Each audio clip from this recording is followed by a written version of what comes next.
Him again, part 6 of 10. It didn't take Dawn, then Sarah, and finally Helen much time to clear things up. Dawn suspected there was something off about James when he didn't realize he was in a gay bar. Helen begged Sarah to forgive her for giving her number out. Sarah assured them both that she was not in any danger. He didn't exactly chase me out of the coffee shop last week, she said. Dawn shook his head. I just wish there was some way to know who he is. Cruel interventions, Helen said. I don't follow. He checked it out the other day. A charlatan of poetry. Two things intrigued them after a quick search in the system for his account. The first was that he returned the books on the same day. The second was that his name was Michael Stringer and he lived only a short hike from the Lozano branch. He would be there Thursday night. He didn't feel threatening. She wasn't sure why, but he didn't. He clearly loved her, right? She'd been with enough guys, surviving their crushes and pleas and demands. Michael, he didn't seem like a Michael, intrigued her in a charming sort of way. Stupid? Maybe.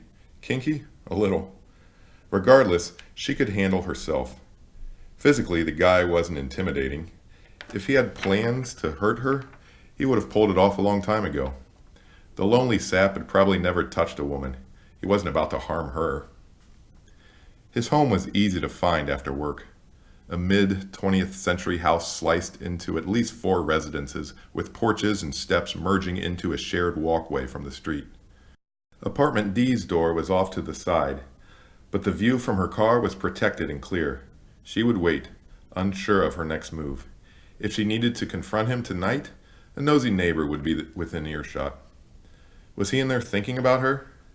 Had he photographed her at work? No wonder she always felt under observation, or at least noticed, even during the most minuscule of tasks. Would any of his pictures look good on her social media? The situation was almost comical. When the streetlights overtook the sunset, she considered leaving. Moments later, the door opened. It wasn't him. Instead, a rather sturdy figure appeared. The face was hard to see as the lighting wasn't direct, but the silhouette of the large frame was massive and unmistakably female. A cigarette was lit, and any humor disappeared. Sarah thought for a moment before digging through her backpack. If Michael was home too, this would be a disaster. She opened her car door. She'd always been up for taking risks.